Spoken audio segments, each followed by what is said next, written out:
आप अपनी आज़ादी को किस तरह से परिभाषित करते हैं? मैं अपनी आज़ादी को ऐसे परिभाषित करता हूं कि मेरी आज़ादी का एक दायरा है जो इतना व्यापक है कि किसी दूसरे को परेशान ना करे या किसी और दूसरे की आज़ादी को प्रभावित ना करे।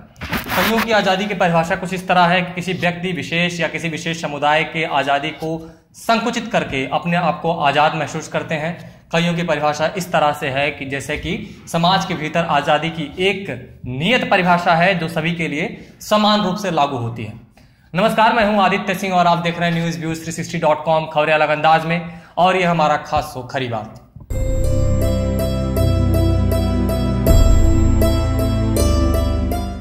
खरी बात में आज चर्चा हमारे आपके और समाज के तमाम तबकों की आज़ादी की। असल में नागरिक की एक ही आज़ादी होती है। वो आज़ादी जितना मेरे लिए है उतना आपके लिए भी है, उतना किसी रिक्शे वाले के लिए भी है, उतना ही माल्या के ऊपर भी लागू होती थी जो बहुत सारा करोड़ रुपए लेकर के भारत से गोल हो गए, उतना ही नीरव मोदी के ऊपर लागू होती है, और उतनी ही आज़ादी स्वयं प्रधान सेवक नरेंद्र मोदी पे भी लागू होती है। ये आज़ादी हमारे आप सबके लिए एक है, सबके लिए वही लागू होता है जो संविधान में लिखा हुआ है। लेकिन जब आज़ादी को अलग अलग तबके के लिए खुद जो कुर्सी पे बैठे लोग हैं वो परिभाषित करने लगते हैं तो वहां पर संविधान बुरी तरह से मारा जाता है। वहां पर वो सपने मारे जाते हैं जिसको देख करके लोगों ने देश की आज़ादी में अपनी छलांग लगाई थी और अपने जान को कुर्बान कर दिया था। मनोहर लाल खट्टर ने एक अजीब सा निर्णय लिया है। मैं बहुत हैरान हुआ इस निर्णय को सुनकर, जिसमें यह स्पष्ट कर दिया गया है कि सार्वजनिक जगहों पर नमाज अदा नहीं की जाएगी।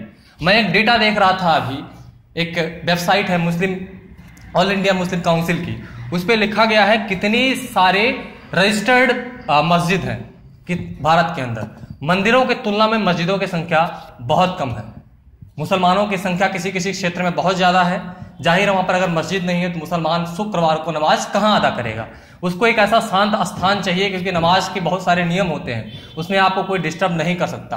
वहां पर आपको जितने भी मिनट, 10 मिनट 12 मिनट की नमाज होती है उसको कायदे से अदा करनी होती है। अल्लाह के प्रति वो पूरी तरह से एक तरह से एकाग्रता दिखाते हैं। जाहिर है उनको एक ऐसे स्थान की तलाश होगी जहां पर शांत हो माहौल और जहां पर वो अपनी नमाज को ठीक ठाक से जो उनके नियम है उसके अनुसार अदा कर सकें। मनोहर लाल खट्टर ने स्पष्ट रूप से यह कह दिया है कि सार्वजनिक स्थानों पर नमाज नहीं होगी। कल का एक वीडियो क्लिप दिख रहा था जिसमें यह दिखाया गया था कि कुछ पुलिस वाले पहुंचकर उनको वहां से हटा रहे थे, और कुछ आवाजें ऐसी थीं जो आपको गमगीन कर देती हैं, आपके अंदर एक मार्मिकता ला देती हैं। वो आवाजें ऐसी थी, किसी समुदाय से कोई ऐसा बोल रहा था कि मैं भाई पाकिस्तान से नहीं आया हूं। अगर कोई आपसे किसी पुलिस प्रशासन के बड़े अधिकारी से इस तरह से बोले तो बेहद दुर्भाग्यपूर्ण है। आप बताइए ना कि आप कितने ऐसे त्योहार होते हैं हिंदुओं में, हम लोग क्या करते हैं? हम जो है बोलबम, याद है ना आप लोगों को? बोलबम में हम क्या करते हैं? वो सार्वजनिक नहीं होता है क्या? नेशनल हाईवे NHAI के जो रोड बने होते हैं जिसको जाम करके हम बहुत बड़ी संख्या में भगवान भोलेनाथ के दर्शन करने के लिए, उन पर जल चढ़ाने के लिए बहुत बड़ी मात्रा में, बहुत बड़ी संख्या में अलग अलग जगहों पर जाते हैं। बहुत ज्यादा मात्रा में उसमें जो है प्रभावित होता है ट्रांसपोर्टेशन का वर्क। तो क्या सार्वजनिक स्थान नहीं है? आप किस तरह से सार्वजनिक स्थान को परिभाषित करते हैं? भारतीय संविधान में सार्वजनिक स्थानों को किस तरह से परिभाषित किया गया मैं आपको बता दूं।